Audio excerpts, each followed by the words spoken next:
അജ്ഞോനുപശ്യതി യഥാപുമാന്ന സ്വാംഗീഷു ശിരപ്പാണ്യാദിഷു കുജിൽ പാരക്യ ബുദ്ധിം കുരുതേ ഏവം ഭൂതേഷു മൽപര. ഇതിലൊക്കെ അപ്പുറം എങ്ങനെ ഉദാഹരണം പറയും? അംഗേഷു ശിരപ്പാണ്യാദിഷു കുജിൽ. നോക്കൂ, നിങ്ങളുടെ 5 വിരലെടുക്കൂ. ഇതിലപ്പുറം എങ്ങനെയാ പറഞ്ഞ് മനസ്സിലാക്കുക? 5 വിരലെടുക്കൂ. ഈ 5 വിരലും ഒരേപോലെയാണോ? ആണോ? ഇതിന്റെയൊക്കെ ശക്തിയും ഒരുപോലെയാണോ? അല്ല. ചെറിയ വിരലുകൊണ്ട് ചെറുത് സാധിക്കും, ചൂണ്ടുവിരലുകൊണ്ട് ചിലത് സാധിക്കും, തള്ളവിരലുകൊണ്ട് വേറെ ചിലത് സാധിക്കും. ഇതിന്റെയൊക്കെ ശക്തികളും വേറെയാണ്, രൂപങ്ങളും വേറെയാണ്. പക്ഷേ ഈ 5 വിരലുകളെയും നിലനിർത്തുന്നത് ഉള്ളിൽ നിറഞ്ഞിരിക്കുന്ന ഒരു ശക്തിയല്ലേ? അല്ലേ? ഒരേ പ്രാണശക്തി കൊണ്ടല്ലേ 5ഉം പ്രവർത്തിക്കുന്നത്? പുറമേക്ക് നോക്കുമ്പോൾ ഇതിന്റെയൊക്കെ ശക്തികൾ വേറെയാണ്.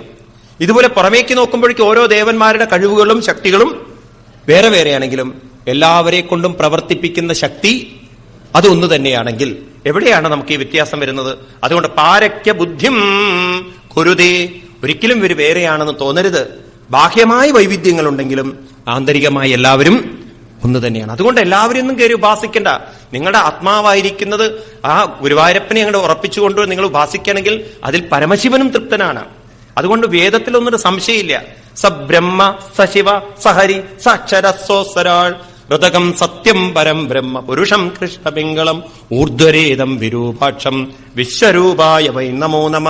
എല്ലാം ഒരേ സത്യത്തിന്റെ തന്നെ വിവിധ രൂപങ്ങളാണ്. ഉറപ്പിക്കൂ. അതുകൊണ്ട് ത്രയാണാമേഘഭാവാരം യോന പശ്യതി വൈഭിതം സർവഭൂതാത്മനാം ബ്രഹ്മൻ സശാന്തിം അധിഗച്ഛതി.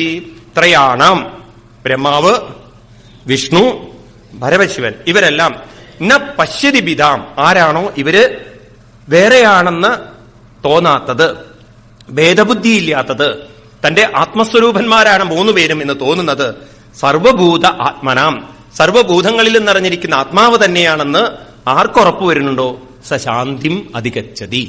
അവൻ എവിടേക്ക് പോവും? ശാന്തിയിലേക്ക് ഉയരുന്നു. അപ്പൊ ശാന്തി കിട്ടാനുള്ള മാർഗം എന്താണ്? ഏത് ദേവനായാലും എത്രയൊക്കെ ദേവന്മാരുണ്ടായാലും ദേവിമാരുണ്ടായാലും ഇവരെല്ലാം എന്നിൽ നിറഞ്ഞിരിക്കുന്ന ചൈതന്യം തന്നെയാണ് വേറെ വേറെ രൂപത്തിലായിട്ട് ഇരിക്കുന്നത് എന്ന് മനസ്സിലാക്കി തന്റെ ആത്മാവിനെ തന്റെ ഉള്ളിൽ നിറഞ്ഞിരിക്കുന്ന ചൈതന്യത്തിലേക്ക് മനസ്സിനെ ഉറപ്പിച്ചുകൊണ്ട് കുറച്ചുനേരം നാമസങ്കീർത്തനത്തിലൂടെ ആ ഭഗവാനെ പ്രീതിപ്പെടുത്താൻ, സന്തോഷിപ്പിക്കാൻ നമുക്ക് സാധിച്ചാൽ, ഭഗവാൻ പ്രസാദിക്കണേ എന്ന ബോധത്തോടുകൂടി സന്തോഷിപ്പിക്കാൻ സാധിച്ചാൽ അവരെല്ലാ ദേവന്മാരെയും പ്രീതിപ്പെടുത്തി എന്ന് പറയാണ്. അവരെ ഒരു ദേവനും ബുദ്ധിമുട്ടിക്കില്ല. അവർക്ക് എന്ത് കിട്ടും? അവർക്ക് ശാന്തി എപ്പോഴും കിട്ടും. കാരണം അവരുടെ കൂടെ എല്ലാ ദേവന്മാരും ഉണ്ടായിരിക്കും. ഇപ്രകാരം ഈ കഥ പറഞ്ഞ് ഉപസംഹരിപ്പിച്ചുകൊണ്ട് പറയുന്നു.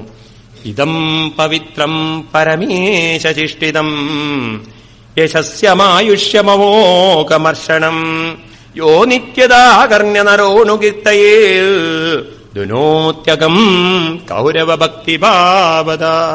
ഈ കീർത്തനം, ഈ ഭഗവാന്റെ ഈ ചരിത്രം ആരാണോ കേൾക്കുന്നത്, പഠിക്കുന്നത്, മനസ്സിലാക്കുന്നത്, അവരുടെ എല്ലാ കർണത്തിലൂടെ അകത്തേക്ക് കയറിയിട്ട് അവരുടെ എല്ലാ അധവും നശിച്ചുകൊണ്ട് അവർക്ക് ഭക്തി ഉണ്ടാകുമെന്ന് പറഞ്ഞ് ഈ ദക്ഷ പ്രജാപതിയുടെ കഥ ഇവിടെ ഉപസംഹരിപ്പിച്ചു. ഈ പ്രശ്നങ്ങളൊക്കെ ഉണ്ടായത് വാസ്തവത്തിൽ ദക്ഷൻ പരമശിവനിൽ നിന്നും ആദരവ് പ്രതീക്ഷിച്ചതുകൊണ്ടാണ്, അല്ലെ?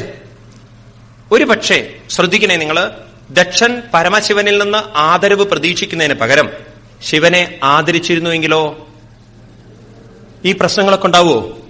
അപ്പം ഭാഗവതം നമ്മളെ പഠിപ്പിക്കുന്ന ഒരു വലിയ പാഠം, നിങ്ങൾ പ്രതീക്ഷിച്ചോളൂ, കാരണം മനുഷ്യരാണ്. പക്ഷെ പ്രതീക്ഷിക്കാൻ മാത്രം പോരാ, നമ്മൾ എക്സ്പെക്ട് ചെയ്യാൻ പഠിച്ചാൽ പോരാ, ആക്സെപ്റ്റ് ചെയ്യാനും പഠിക്കണം. ചില സിറ്റുവേഷനിലുണ്ടല്ലോ നമ്മൾ പ്രതീക്ഷിച്ചത് കിട്ടിയെന്ന് വരില്ല, പക്ഷെ നമ്മൾ എന്ത് ചെയ്യണം? പ്രതീക്ഷിച്ചത് കിട്ടിയിട്ടില്ലെങ്കിലും എക്സ്പ്രസ് ചെയ്യാൻ പഠിക്കണം. എന്താ വേണ്ടത്? നമ്മളോട് ഇങ്ങോട്ട് ആദരവ് കാണിച്ചില്ലെങ്കിലും അങ്ങോട്ട് ആദരവ് കാണിച്ചാൽ ഒരുപക്ഷെ ശിവൻ തിരിച്ചാദരിച്ചിരുന്നു, അല്ലേ? ഉണ്ടോ? ഇതുപോലെ തന്നെയാണ് സതിക്കും പറ്റിയത്. അച്ഛനിൽ നിന്നും ആദരവ് പ്രതീക്ഷിച്ചു, അതിനു പകരം അച്ഛനെ അങ്ങോട്ട് ചെന്ന് ആദരിച്ചിരുന്നെങ്കിലോ ഒരുപക്ഷെ ഈ വിപത്തുകളൊന്നും ഉണ്ടാവില്ല. അപ്പൊ ഒരാളുടെ നാശത്തിന് കാരണം അയാൾ എക്സ്പ്രസ് ചെയ്യുന്നതിനേക്കാൾ കൂടുതൽ എക്സ്പെക്ട് ചെയ്യുന്നു പറയാണ്. അപ്പൊ നമ്മൾ എക്സ്പെക്ടേഷൻ വേണമെങ്കിലും എക്സ്പെക്ടേഷനേക്കാളും കൂടുതൽ നമുക്ക് വേണ്ടത് എക്സ്പ്രഷനാണ്. നമ്മളത് പഠിച്ചിരിക്കണം. ഈ ലോകം മുഴുവൻ നമ്മളിൽ നിന്ന് പ്രതീക്ഷിക്കുന്നത് എക്സ്പെക്ടേഷൻ അല്ല, എക്സ്പ്രഷൻ മാത്രമാണ്. ആണോ അല്ലയോ?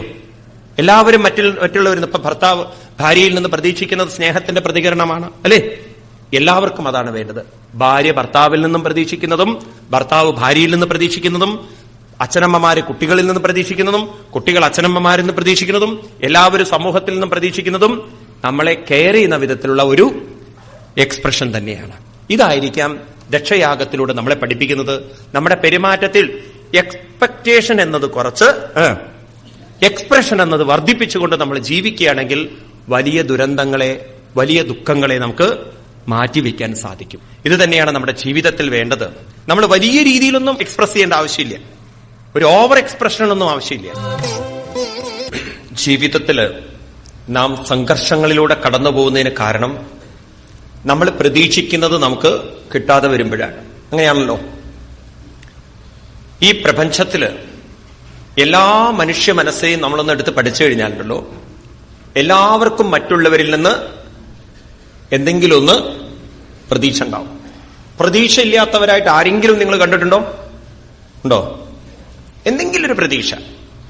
ഭാര്യയ്ക്ക് ഭർത്താവിൽ നിന്ന് പ്രതീക്ഷ ഉണ്ടാവും, ഭർത്താവിന് ഭാര്യയിൽ നിന്ന് പ്രതീക്ഷ ഉണ്ടാവും, മക്കൾക്ക് അച്ഛനമ്മമാരിൽ നിന്ന് പ്രതീക്ഷ ഉണ്ടാവും, അച്ഛനമ്മമാർക്ക് മക്കളിൽ നിന്ന് പ്രതീക്ഷ ഉണ്ടാവും. പിന്നെ മൊത്തം പ്രതീക്ഷയാണ്. അപ്പോ നമ്മൾ പ്രതീക്ഷിച്ചുകൊണ്ട് ജീവിക്കുമ്പോൾ ആ പ്രതീക്ഷിച്ചതിനനുസരിച്ചിട്ട് നമുക്ക് അനുഭവങ്ങൾ വന്നിട്ടില്ലെങ്കിൽ നമ്മൾ ഡിസ്റ്റർബ്ഡായി ഇല്ലേ? നമുക്ക് ദക്ഷയാഗത്തിലെ കഥയിൽ നിന്ന് നമുക്ക് ഉൾക്കൊള്ളാൻ പറ്റുന്നൊരു പാഠം അതാണ്. അതായത് ദക്ഷൻ പ്രതീക്ഷിച്ചു ശിവനിൽ നിന്നും ആദരവ്, കിട്ടിയോ? ഇല്ല. അതുപോലെ തന്നെ സതി പ്രതീക്ഷിച്ചു ദക്ഷനിൽ നിന്നും ആദരവ്, കിട്ടിയോ? ഇല്ല. ഇവിടെയാണ് ഭാഗവതം നമ്മളോട് പറയുന്നത് നമ്മുടെ പെരുമാറ്റത്തിൽ മാറ്റം വരുത്തുമെന്ന്. അതെന്താ മാറ്റം വരുത്തേണ്ടത്? പ്രതീക്ഷിക്കുന്നതിന് പകരം പ്രകടിപ്പിക്കാൻ പരിശീലിക്കൂ. എന്താ നമ്മൾ പ്രകടിപ്പിക്കുന്നത്? മറ്റുള്ളവരെന്ത് നമ്മളിൽ നിന്നും പ്രതീക്ഷിക്കുന്നോ അത് നമ്മൾ പ്രകടിപ്പിക്കാൻ പരിശീലിപ്പിച്ചു കഴിഞ്ഞാൽ, മനസ്സിനെ പരിശീലിപ്പിച്ചു കഴിഞ്ഞാൽ, മറ്റുള്ളവര് നമ്മളോട് വേണ്ട രീതിയിൽ പ്രകടിപ്പിച്ചില്ലെങ്കിലും നമുക്ക് വലിയ വിഷമമുണ്ടാവില്ല. ഒരിക്കലും ഒരു രാജാവ്, അദ്ദേഹം ഒറ്റക്കണ്ണനാ, ഒരു കണ്ണുപോയി രാജാവിന്റെ, ജന്മനാ തന്നെ ഇല്ല, ഒറ്റക്കണ്ണനാ. രാജാവ് രാജ്യം ഭരിക്കണു, വളരെ സത്യസന്ധനും നീതിമാനൊക്കെയാണ്. അങ്ങനെ എനിക്ക് രാജാവിനൊരു മോഹം, രാജാവിന്റെ ഒരു ചിത്രം വരയ്ക്കണം. ഇന്നത്തെ പോലെ ഫോട്ടോ ക്യാമറയൊന്നും ഇല്ലാത്ത കാലം. ഇപ്പൊ രാജ്യത്തിലുള്ള എല്ലാ ചിത്രം വരയ്ക്കുന്ന ചിത്രകാരന്മാരെയും നല്ലവണ്ണം അറിയുന്ന ആളുകളെയൊക്കെ കൊണ്ടുവന്നു. ആർക്ക് വേണേയും പങ്കെടുക്കാം. എന്താ വേണ്ട വെച്ചാൽ രാജാവിന്റെ ഒരു ചിത്രം വരയ്ക്കണം. രാജാവ് അതിന്റെ സമ്മാനമൊക്കെ നിശ്ചയിച്ചു, ഇത്ര രൂപ കൊടുക്കുന്നുള്ളത്. എന്നിട്ട് രാജാവ് എടുത്തു പറഞ്ഞ രണ്ട് കാര്യം, ആ ചിത്രത്തിൽ രണ്ട് കാര്യങ്ങൾ ഉണ്ടാവണം. ആ ചിത്രം കണ്ടാൽ എനിക്ക് വേദന തോന്നരുത്, എന്നാൽ ആ ചിത്രത്തിൽ സത്യവും ഉണ്ടായിരിക്കണം. വളരെ ബുദ്ധിമുട്ടാണത്. രാജാവിന് ചിത്രം കണ്ടാൽ വേദന തോന്നും ചെയ്യരുത്, എന്നാൽ ചിത്രത്തിൽ സത്യം ഉണ്ടാവണം. ചിത്രകാരന്മാരിൽ പലരും അപ്പം തന്നെ മനസ്സിലാക്കി ഇത് കണക്ക് തന്നെ. കാരണം ഇയാൾ ഒറ്റക്കണ്ണുകാരനാണ്. ഈ ഒറ്റക്കണ്ണുള്ള ഒരാളുടെ ചിത്രം വരച്ചു കഴിഞ്ഞാൽ ഇഷ്ടപ്പെടുവോ? അങ്ങനെ ആ ചിത്രകാരന്മാർക്കൊന്നും പലർക്കും അത് സാധിക്കാതെ വന്നു. ചിലരൊക്കെ എന്ത് ചെയ്തു? രാജാവിനെ പ്ലീസ് ചെയ്യാൻ വേണ്ടിയിട്ട് കണ്ണു വെച്ചു കൊടുത്തു. എന്നിട്ട് രാജാവിനെ നല്ല സുന്ദര കുട്ടപ്പനായിട്ടൊക്കെ ചിത്രം വരച്ചു കൊടുത്തു. രാജാവിന് അതൊന്നും ഇഷ്ടപ്പെട്ടില്ല. എന്നാൽ അതിലൊരു ചെറുപ്പക്കാരനൊരു ചിത്രം കൊണ്ടുവന്നു. അയാൾ കൊണ്ടുവന്ന ചിത്രം രാജാവ് നോക്കിയതും രാജാവിന് വളരെ ആദരവ് തോന്നി. എന്തായിരുന്നു ആ ചിത്രത്തിന്റെ പ്രത്യേകത എന്ന് വെച്ച് കഴിഞ്ഞാൽ, രാജാവ് മൃഗയാ വിനോദത്തിന് പോവുകയാണ്. അങ്ങനെ കാട്ടിൽ വെച്ചൊരു പുലിയുടെ നേരെ അമ്പ് ചെയ്യുന്നു. തീർച്ചയായിട്ടും ഒരു മൃഗത്തിന്റെ നേരെ അമ്പ് ചെയ്യണമെങ്കിൽ ഒരു കണ്ണടയ്ക്കണോ? അപ്പൊ ഏത് കണ്ണാ അടക്കിയ? ഇല്ലാത്ത കണ്ണ് രാജാവ് അടച്ചു. അപ്പൊ രാജാവ് ഇങ്ങനെ ഒറ്റ കണ്ണുകൊണ്ട് എയിം വെച്ചുകൊണ്ട് പുലിയുടെ നേരെ നിൽക്കുന്ന ആ ചിത്രം രാജാവിന് വളരെ ആദരവ് തോന്നി. അത് സത്യമല്ലേ? രാജാവിന് വേദനയുണ്ടോ? ഇതാണ്. ഇതുപോലെ മറ്റുള്ളവർ എന്ത് നമ്മളിൽ നിന്ന് പ്രതീക്ഷിക്കുന്നോ അത് നമുക്ക് പ്രകടിപ്പിക്കാൻ സാധിച്ചാൽ ഒരുവിധം പ്രശ്നങ്ങളെയൊക്കെ നമുക്ക് ഇല്ലാതാക്കാൻ സാധിക്കും. ഈ കഴിവുണ്ടല്ലോ, അത് കുട്ടിക്കാലത്തെ വളർത്തിയെടുത്ത് കൊണ്ടുവരേണ്ടതാണ്. ഇതാണ് ആത്മീയത എന്ന് പറയുന്നത്. വാസ്തവത്തിൽ നമ്മൾ ആത്മീയത എന്ന് പറയുന്നതുണ്ടല്ലോ, നമ്മുടെ അപ്രോച്ചും ശരിയായിട്ടുള്ള ആത്മീയതയുടെ അപ്രോച്ചും വളരെ വ്യത്യാസമുണ്ട്. ഇതുപോലെ നമ്മുടെ ജീവിതത്തിൽ പ്രകടനത്തിൽ മാറ്റം വരുത്തണം. അത് നമുക്ക് മാറ്റം വരുത്താൻ പറ്റാതെ വരുമ്പോഴാണ് നമ്മൾ മറ്റുള്ളവർക്ക് ഹെഡേക്കായിട്ട് മാറുന്നത്. അപ്പം നമ്മുടെ സ്വഭാവങ്ങൾ പലപ്പോഴും നമ്മൾ അറിയുന്നില്ല മറ്റുള്ളവർക്ക് വിഷമങ്ങളും ബുദ്ധിമുട്ടുകളും ഉണ്ടാക്കുന്നുണ്ട്. അപ്പൊ അതിലൊരു മാറ്റം വരുത്തണമെങ്കിൽ നാം വളരെ കോൺഷ്യസ് ആയിട്ട് ജീവിക്കണം. അതിനെന്ത് വേണം? കുറച്ചൊരു ആധ്യാത്മിക ചിന്തയിലേക്ക് നമ്മൾ മനസ്സിനെ കൊണ്ടുവരുക വേണം. അതെന്താണ് ആധ്യാത്മിക ചിന്ത? ഞാൻ ഒരാളെ വേദനിപ്പിക്കുമ്പോൾ ആ വേദന എനിക്ക് തന്നെ തിരിച്ചു വരും എന്നുള്ളൊരു വിവേകം നമുക്കുണ്ടെങ്കിൽ കഴിയുന്നതും നമ്മൾ ആരെയും വേദനിപ്പിക്കില്ല. എന്ന് മാത്രമല്ല, രണ്ടാമതൊന്നുകൂടി ഞാൻ പഠിപ്പിക്കണം എന്നെ മനസ്സിനെ, പ്രതീക്ഷിച്ചതല്ല കിട്ടുക, അർഹിക്കുന്നതേ കിട്ടുള്ളൂ എന്നും. ഞാൻ എന്ത് പ്രതീക്ഷിച്ചാലും പ്രതീക്ഷിച്ച പോലെ നടക്കണമെന്നില്ല. എന്ത് ഞാൻ അർഹിക്കുന്നുവോ അർഹിക്കുന്നത് എനിക്ക് കിട്ടും. ഇങ്ങനെ നമ്മൾ പ്രതീക്ഷകളെക്കാൾ ഉപരി പ്രകടിപ്പിക്കാൻ പരിശീലിച്ചു കഴിഞ്ഞാൽ മറ്റുള്ളവരെന്ത് പ്രതീക്ഷിക്കുന്നു? ആദരവ് പ്രതീക്ഷിക്കുന്നു, സ്നേഹം പ്രതീക്ഷിക്കുന്നു, വിനയം പ്രതീക്ഷിക്കുന്നു. ഇതൊക്കെ നമ്മൾ ക്രമേണ മനസ്സിനെ പരിശീലിപ്പിച്ച് കൊടുക്കാൻ സാധിച്ചാൽ നമ്മൾ സ്വഭാവം കൊണ്ട് ഈ ലോകത്തെ ജയിക്കുന്നു പറയണം. അതല്ലേ ശരിയായിട്ടുള്ളൊരു ജീവിതം? നമ്മൾ ഇന്നത്തെ തലമുറകൾക്ക് അതല്ലേ പകർന്നു കൊടുക്കേണ്ടത്, അല്ലേ? ആണോ അല്ലയോ? ആ ഒരു വ്യക്തിയുടെ ജീവിതത്തിലല്ലോ ഈ 3 കാര്യങ്ങൾ വേണം. ഇന്നത്തെ മാനേജ്മെന്റ് ഗുരുക്കന്മാരെ പഠിപ്പിക്കുന്ന ഒരു കാര്യമുണ്ട്. അവര് മാനേജ്മെന്റ് ടിപ്പ് എന്ന് പറയുന്നൊരു സാധനം അവർ പറയണ, ഈ 3 നിങ്ങൾക്കുണ്ടെങ്കിൽ നിങ്ങൾക്ക് നല്ലൊരു വ്യക്തിയാവാൻ. ഏതൊക്കെയാണ് അത്രേ? അതിന് ആസ്ക് എന്ന് പറയും ഇംഗ്ലീഷിൽ. ആസ്ക് എന്ന് പറഞ്ഞാൽ ASK, ചോദിക്കുക. എന്താണ് ഈ ആസ്ക് എന്ന് പറഞ്ഞാൽ? അവർ പറയുന്നത് A എന്ന് പറഞ്ഞാൽ ആറ്റിറ്റ്യൂഡ്, ഏറ്റവും ആദ്യം അതാണ്. രണ്ടാമത്തത് S എന്ന് പറഞ്ഞാൽ സ്കിൽ, കഴിവാണ്. K എന്ന് പറഞ്ഞാൽ നോളജ് ആണ്. അപ്പൊ ഒരു വ്യക്തിക്ക് ആറ്റിറ്റ്യൂഡ് വേണം, സ്കില്ല് വേണം, നോളജ് വേണം. അറിവും കഴിവും മാത്രം പോരാ, എന്തുകൂടി വേണം? നമ്മുടെ സ്വഭാവത്തിൽ ഒരു പരിവർത്തനം വരുത്തണം. അത് നമ്മളെ പരിശീലിച്ചെടുക്കുക വേണം. താനെ വരില്ല അത്. ഒരിക്കലും ഒരു രാജാവിന് വീട്ടിൽ ചില അസ്വാസ്ഥ്യങ്ങൾ വന്നപ്പോ വളരെ പ്രസിദ്ധനായിട്ടുള്ള ഒരു ജ്യോത്സ്യരെ കൊണ്ടുവന്നു. വേൾഡ് ഫേമസ് ജ്യോത്സ്യര്. അങ്ങനെയാണല്ലോ പലപ്പോഴും നമ്മളൊക്കെ എന്തെങ്കിലും പ്രശ്നം ഉണ്ടെങ്കിൽ ജ്യോത്സ്യരെ അടുത്ത് പോകുന്നത്. ആ ജ്യോത്സ്യര് വന്നു, എല്ലാം നിരത്തി വെച്ചു. രാജാവിനോട് പറയണം, കഷ്ടാട്ടോ രാജൻ. ആ മുഖം കണ്ടപ്പോഴേ രാജാവിന് മനസ്സിലായി ആകെ കഷ്ടാണെന്ന്. എന്തുപറ്റി? അങ്ങേക്ക് അങ്ങയുടെ ഭാര്യയുടെ മരണം കാണണം, മക്കളുടെ മരണം കാണണം, പേരക്കുട്ടികളുടെ മരണം കാണണം. അങ്ങ് ഇവരുടെയൊക്കെ മരണവും കണ്ട് ഇവർക്കൊക്കെ പിണ്ടവും വെച്ച് എന്നിട്ടേ അങ്ങേക്ക് മരണമുള്ളൂ എന്ന്. രാജാവിനത് കേട്ടപ്പോ തന്നെ ഭയങ്കര ദേഷ്യം. മതി മതി മതി, ഇനി മതി, അങ്ങയുടെ മുഴുമിപ്പിക്കൊന്നും വേണ്ട, എനിക്ക് മതി. ആദ്യം കൊടുത്ത ഉത്തരവ് എന്താണെന്നറിയോ? കൊണ്ടടക്കി ഈ സാധനത്തിന് ജയിലില്. രാജാവിന്റെ മനസ്സാകെ ഡിസ്റ്റർബ്ഡായി, മനസ്സാകെ ഉറക്കം നഷ്ടപ്പെട്ടു. അപ്പൊ രാജാവിന്റെ ഒരു മോഹം, യഥാർത്ഥം എന്താണെന്ന് അറിയണമല്ലോ. മന്ത്രിയോട് പറഞ്ഞു, വേറെയും ജ്യോത്സ്യന്മാരുണ്ടാവുമല്ലോ, കണ്ടെത്തി വരുമെന്നു. അങ്ങനെ ഒരു ജ്യോത്സ്യരെ അന്വേഷിച്ചൊരു നല്ലൊരു ജ്യോത്സ്യരെ മന്ത്രി കണ്ടെത്തി കൊണ്ടുവന്നു. അയാൾ നല്ല മനോഭാവം ഒരാളാണ്. അയാളെ നിരത്തി വെച്ച് നോക്കുമ്പോ സംഗതി പറഞ്ഞൊക്കെ ശരിയാ. പക്ഷെ അയാൾ പറഞ്ഞു രാജാവിനോട്, അങ്ങ് അതീവ ഭാഗ്യവാനാണ്, ഈ രാജ്യം അതിലേറെ ഭാഗ്യം ചെയ്തിരിക്കണം. അങ്ങയുടെ ഭാര്യയുടെ ഷഷ്ടിപൂർത്തി ഉണ്ടല്ലോ, ഈ രാജ്യത്തിലെ വലിയൊരു ഉത്സവമായിട്ട് അങ്ങ് ആഘോഷിക്കും. അപ്പൊ തന്നെ എത്ര വയസ്സായി ഭാര്യയ്ക്ക്?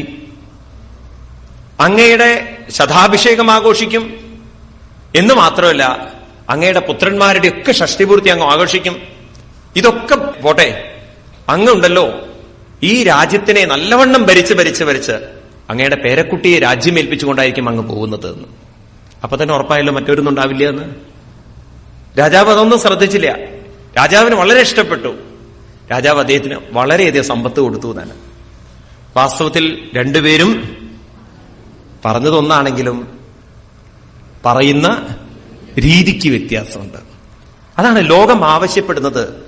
എന്ത് പറയുന്നു എന്നല്ല, അത് എങ്ങനെ നമ്മൾ പ്രസന്റ് ചെയ്യണു എന്നല്ല.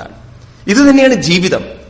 ഭാര്യയും ഭർത്താവും മക്കളും എല്ലാം തമ്മിലുള്ള ബന്ധത്തിലുണ്ടല്ലോ, എല്ലാവർക്കും ആവശ്യം ആദരവിന്റെയും വിനയത്തിന്റെയും സ്നേഹത്തിന്റെയും രീതിയിൽ പ്രകടിപ്പിക്കലാണ്. അങ്ങനെ നമ്മൾ പരിശീലിച്ചെടുത്തു കഴിഞ്ഞാൽ എല്ലാ വീട്ടിലും നല്ല സുഖവും സന്തോഷവും സമാധാനവും ഉണ്ടാവുമോ? നിങ്ങളൊന്ന് സ്വയം ചോദിച്ചു നോക്കൂ. നമ്മളൊക്കെ ഡിസ്റ്റേബ്ഡ് ആവുന്നത് ഓരോരുത്തരുടെയും പ്രകടനത്തിലുള്ള വ്യത്യാസം കൊണ്ടല്ലേ? ആണോ അല്ലയോ? അല്ലേ? അത് നമുക്ക് മാറ്റിയെടുക്കാൻ സാധിക്കണം. ഇപ്രകാരം ഒന്ന് പ്രതീക്ഷയും, രണ്ടാമത്തത് പ്രകടനവും. പ്രതീക്ഷയേക്കാൾ ഉപരി നമ്മൾ എന്തിന് പ്രാധാന്യം കൊടുക്കണം? പ്രകടനത്തിന് പ്രാധാന്യം കൊടുക്കണം എന്ന്. ഇനി വീണ്ടും ഈ കാര്യം ഒന്നുകൂടി നമുക്ക് ഉറപ്പിച്ച് മനസ്സിലാക്കി തരുന്ന ഒരു അധ്യായമാണ് ധ്രുവചരിതം പറയുന്ന 8ാമത്തെ അധ്യായം. നമ്മൾ അതിലേക്കാണ് കടക്കുന്നത്. ആ അധ്യായത്തിലേക്ക് കടക്കുന്നതിന് മുമ്പ് ഒരു രസകരമായ ഒരു ഭാഗം ഇതിലുണ്ട്. പറയാണ് മൈത്രേയ മഹർഷി പറഞ്ഞു കൊടുക്കുകയാണ് 8ാമത്തെ അധ്യായത്തില്. മൃഷാധർമ്മസ്യ ഭാര്യാസിൽ ധംബം മായാം ച ശത്രുഹൻ അസൂതമിഥുനം ധൃത്തോ നിർദ്ദജഗൃഹേ പ്രജാ തയോ സമപല്ലോബോധകൃതിശ്ച മഹാമതി ത്വാഭ്യം ക്രോധശ്ച ഹിംസാച്ച യദ്ദുരക്തി സുസാകലി ദുരുക്തോ കലിരാധത്ത ഭയം മൃത്യും ച സത്തമ തയോശ്ച മിഥുനം ജഗ്നേ യാതനാ നിരയസ്തഥ. ഇതിനെ പറയും അധർമ്മ കുടുംബം എന്ന് പറയും. സാധാരണ നമുക്ക് ധർമ്മ കുടുംബങ്ങളല്ലേ ഉള്ളൂ. എന്നാൽ ഇവിടെ പറയാൻ പോകുന്നത് അധർമ്മത്തിന്റെ കുടുംബം. ഈ അധർമ്മം എന്നുള്ളതും ബ്രഹ്മാവിൽ നിന്ന് പ്രകടമായതാണ്. എന്തൊക്കെയാണത്ര ഈ അധർമ്മ കുടുംബത്തിന്റെ പ്രത്യേകത? അധർമ്മം എന്ന് പറയുന്ന ആൾക്ക് ഭാര്യയായിരുന്നു മൃഷ. മൃഷ എന്ന് പറഞ്ഞാൽ അസത്യം, അതാണ് മൃഷ. ഇവർക്ക് രണ്ടുപേർക്കും 2 മക്കളുണ്ടായി, ഒരാണും ഒരു പെണ്ണും. ആണിന്റെ പേരായിരുന്നു ദമ്പം, പെണ്ണിന്റെ പേരായിരുന്നു മായ. ദമ്പവും മായയും. അപ്പൊ എന്താ അതിന് അർത്ഥം? എവിടെ അധർമ്മമുണ്ടോ അവിടെ അസത്യമെല്ലാം സത്യമായി തോന്നും. അസത്യം സത്യമായി തോന്നിയാൽ അവിടെയൊക്കെ ദമ്പം വരും. ദമ്പമുള്ളവർക്ക് മായയിൽ കുടുങ്ങും, അറ്റാച്ച്മെന്റിൽ കുടുങ്ങും. ഇനി ഇവരെ രണ്ടുപേരും നിർതി എന്ന് പറയുന്ന ഒരാള് ദത്തെടുത്തു എന്നാണ്. ഈ രണ്ടുപേരെയും, ആരെ രണ്ടുപേരെയും? ദമ്പത്തിനെയും മായയെയും. നിർതി എന്ന് പറഞ്ഞാൽ വളരെ അസത്യം, അസത്യത്തിന്റെ അസത്യം, അവരാണ് എടുക്കുന്നത്. ഇവര് രണ്ടുപേരും കല്യാണം കഴിച്ചു. ആര്? സഹോദരി സഹോദരന്മാര്, ദമ്പവും മായയും. അവർക്ക് 2 പുത്രന്മാരുണ്ടായി. ഒന്ന് ലോഭം എന്ന് പറയുന്ന പുത്രനും 2 നികൃതി എന്ന് പറയുന്ന പുത്രിയും. ലോഭം എന്ന് പറഞ്ഞാൽ കൊടുക്കാനുള്ള വിഷമം, നികൃതി എന്ന് പറഞ്ഞാൽ ഇത് എന്റെയാണെന്ന് പിടിച്ചു വെക്കാനുള്ള വാസന. പിന്നീടോ അവര് രണ്ടുപേരും കല്യാണം കഴിച്ചു, ഈ ലോഭവും നികൃതിയും. അവർക്ക് 2 കുട്ടികൾ, ക്രോധമെന്നും ഹിംസയെന്നും. പിന്നെ അവര് രണ്ടുപേരും കല്യാണം കഴിച്ചു, അവർക്ക് 2 കുട്ടികൾ, കലിയെന്നും ദുരുക്തി എന്നും.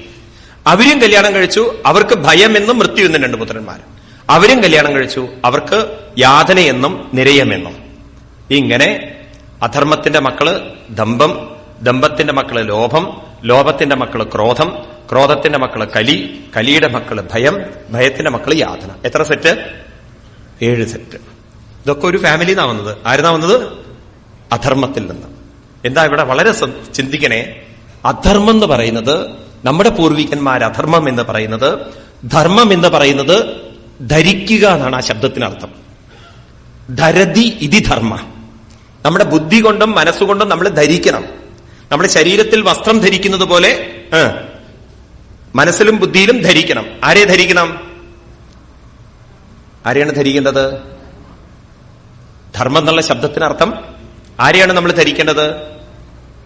നമ്മുടെ മനസ്സ് എവിടെ നിന്നാണോ വന്നിരിക്കുന്നത് ആ പരമസത്യത്തെ നമ്മൾ ധരിച്ചിരിക്കണം. അതായത് മനസ്സ് വന്നിരിക്കുന്നത് ഭഗവാനിൽ നിന്നാണെങ്കിൽ മനസ്സിൽ ആരെ മാത്രമേ ധരിക്കാവൂ? ഭഗവാനെയെ ധരിക്കാവൂ. ഞാൻ നിങ്ങളോട് 2 ധർമ്മത്തെക്കുറിച്ച് പറഞ്ഞു. ഒന്ന് മുഖ്യധർമ്മവും, അതായത് പരമധർമ്മവും. രണ്ടാമത്തത് വ്യവഹാരധർമ്മവും. മനസ്സിന്റെ ധർമ്മം എന്ന് പറയുന്നത് പരമധർമ്മവും, ശരീരത്തിന്റെ ധർമ്മം എന്ന് പറയുന്നത് വ്യവഹാരധർമ്മവും. ശരീരം കൊണ്ട് വ്യവഹാരധർമ്മം ചെയ്യണം, മനസ്സുകൊണ്ട് പരമധർമ്മം ചെയ്യണം. മനസ്സിലായില്ലേ സ്വാമി? മനസ്സ് വന്നിരിക്കുന്നത് ഭഗവാനിൽ നിന്നാണെങ്കിൽ മനസ്സിനെ ഭഗവാനിലേക്ക് എത്തിക്കുന്ന ധർമ്മത്തിന്റെ പേരാണ് പരമധർമ്മം. ഭാഗവതത്തിലെ ആദ്യത്തെ വരികൾ മറക്കരുത്. സവൈ പുംസാം പരോധർമ്മോ യഥോ ഭക്തിരധോക്ഷജേ അഹൈദുക്യാം അപ്രതിഹത യയാത്മാ സംപ്രസീദതി.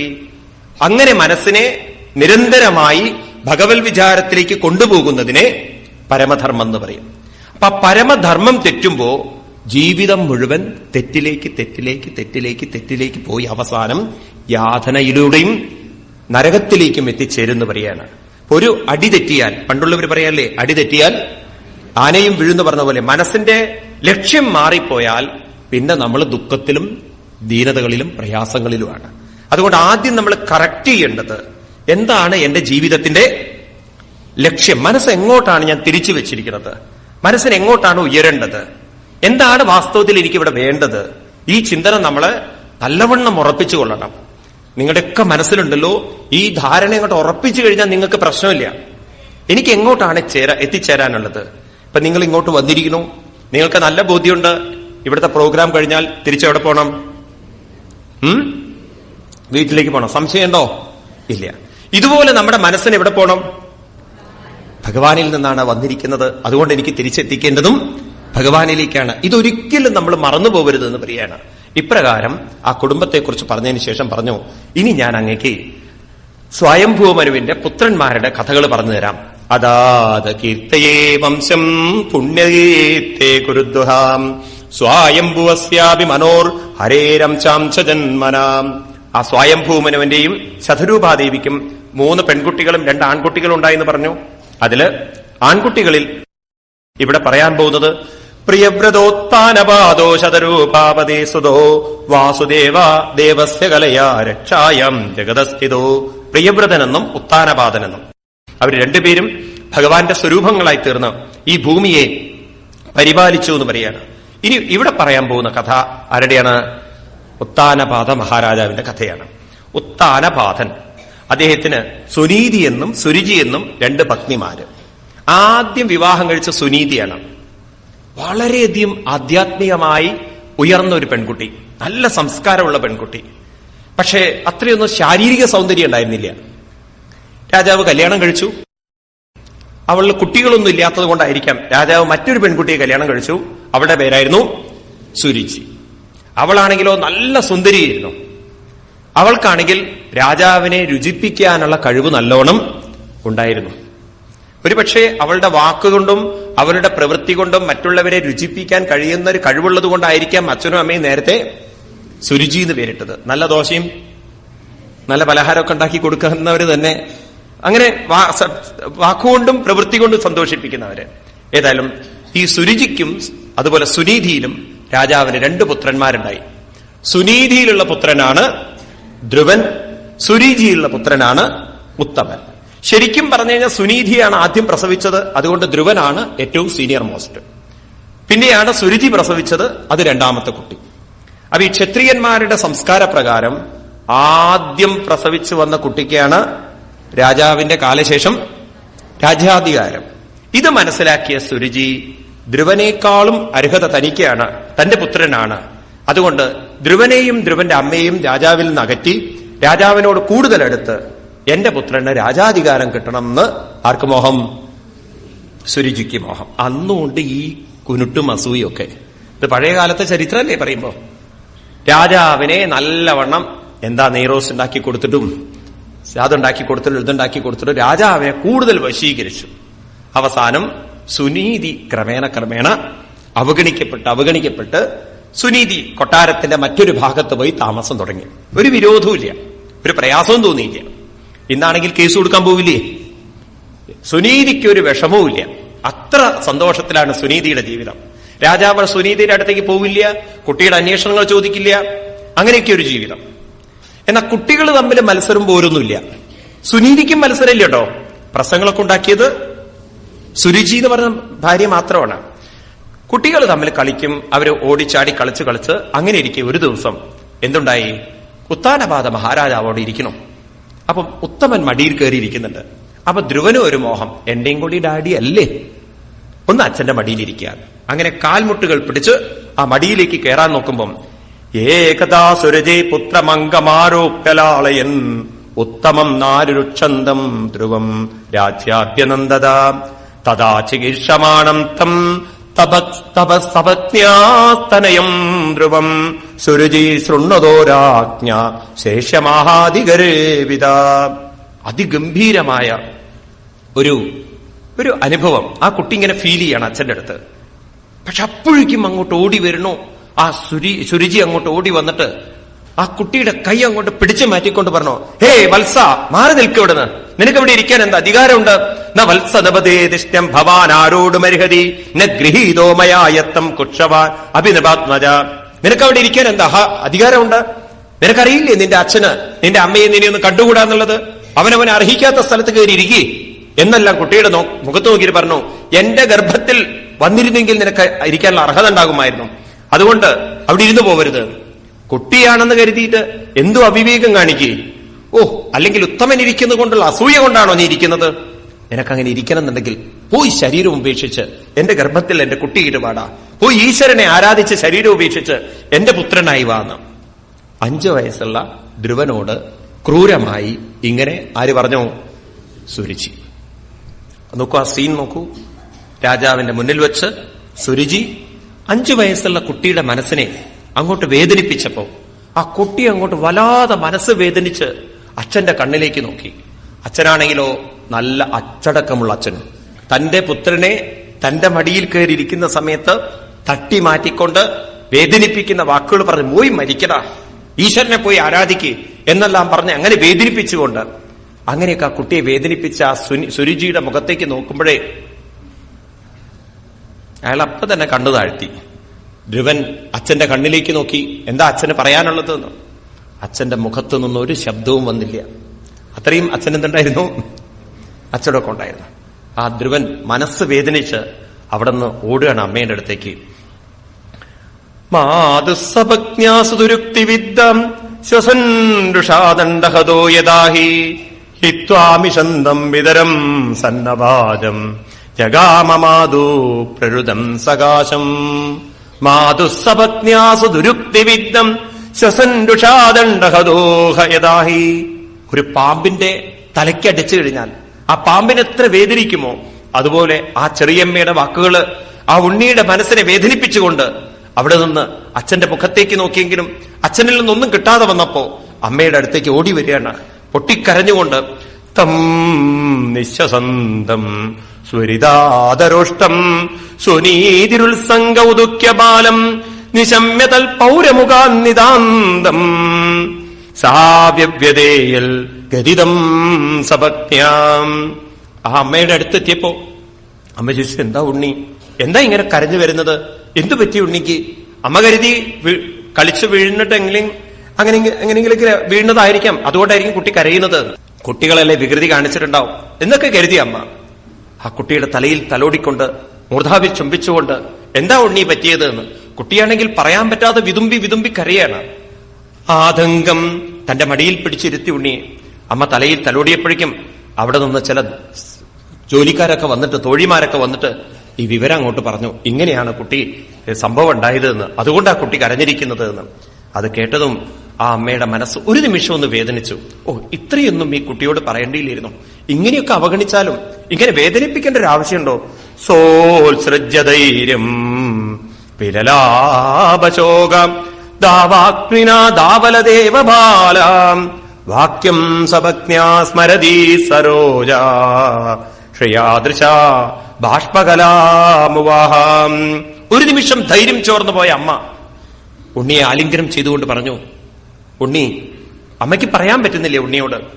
അമ്മ കുറച്ചുനേരം തന്റെ ഉള്ളിലേക്ക് തന്നെ നോക്കിക്കൊണ്ട്, ദീർഘം ശ്വസന്തി വ്രജനസ്യ പാരം അപശ്യതി ബാലകമാഹബാല മാമംഗളം താത പരേശമംസ്തം ഭുങ്ക്തേ ജനോയൽ പരദുഃഖതസ്ഥൽ. ദീർഘം ശ്വസന്തി. തന്റെ ശ്രദ്ധ ഒരു നിമിഷം ശ്വാസത്തിലേക്ക് കൊണ്ടുവന്ന് ദീർഘമായി ശ്വസിച്ചുകൊണ്ട് ആ ഉണ്ണിയെ തലോടിക്കൊണ്ട് പറഞ്ഞു, മാമംഗളം താത പരേഷമംസ്താം. ഉണ്ണി, ചെറിയമ്മയുടെ നേരെ വിരോധം തോന്നരുത്, ചെറിയമ്മയുടെ നേരെ അല്പം പോലും ഉണ്ണിക്ക് വിദ്വേഷം തോന്നരുത്, ഉണ്ണിയുടെ മനസ്സിൽ വെറുപ്പ് തോന്നരുത്. കാരണം ഭുങ്ക്തേ ജനോയൽ പരദുഃഖതസ്ഥൽ. നാം ആർക്ക് പരദുഃഖം കൊടുക്കുന്നു അത് നമ്മൾ തന്നെ ഭുങ്ക്തേ ഭുജിക്കേണ്ടി വരുന്നു. മനസ്സിലാവുന്നുണ്ടോ? നാം കൊടുക്കുന്ന ദുഃഖം അത് നമ്മുടെ നേരെ തന്നെ തിരിച്ചു വരുന്നു. നോക്കൂ, ഈ ആൽബർട്ട് ഐൻസ്റ്റീൻ ഒക്കെ ഉണ്ടല്ലോ, ഈ ആക്ഷൻ റിയാക്ഷൻ ഒക്കെ കണ്ടെത്തുന്നതിന് മുമ്പ് തന്നെ നമ്മുടെ പൂർവികന്മാർക്ക് നല്ല ബോധ്യമുണ്ട്. നമ്മുടെ ഉള്ളിൽ നിന്നൊരു നെഗറ്റീവ് എനർജി പോയാൽ അത് നമുക്ക് തന്നെ തിരിച്ചു വരും എന്നുള്ളത്. അപ്പൊ നമ്മൾ അത്ര അലേർട്ടായിട്ട് നമ്മൾ ജീവിക്കാൻ തുടങ്ങണം. നമ്മൾ ഒരാളെ വേദനിപ്പിക്കുന്ന ചിന്തകളും മതി. അതുകൊണ്ടാണല്ലോ കായേന